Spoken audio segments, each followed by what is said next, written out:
જય ગૌ માતા મિત્રો, સૌથી વધારે પ્રિય હોય જે લોકોને, જે સ્ત્રીઓ અને મતલબ ખાસ કરીને આપણે બહેનો અને લેડીઝોને, તો એવો રક્ષાબંધનનો તહેવાર. રક્ષાબંધનના તહેવારની અંદર અમે આગ્રહ નથી કરતા, પણ આશા રાખીએ છીએ કે આ નેચરલ તરીકે બહેનોએ જ બનાવેલી રાખડીને આપણે પ્રોત્સાહન આપીએ.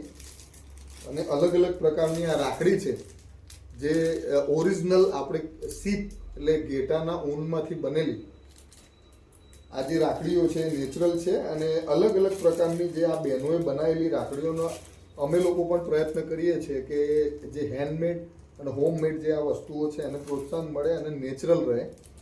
તો આપણે આ રક્ષાબંધન નિમિત્તે આપણે ખાસ ધ્યાન રાખીએ કે આપણે ઘરની અંદર જે કંઈ પણ આપણે મોકલવું છે આપણે ભાઈને, એને પ્રેમની સાથે સાથે નેચરનો એક સંદેશ મોકલીએ, કુદરતી અને પર્યાવરણના ભાગરૂપે આપણે એક સહભાગી બનીએ. એ નિમિત્તે આપણે આનો ઉપયોગ કરીને એક મેસેજ આપીએ ઘરે ઘરે.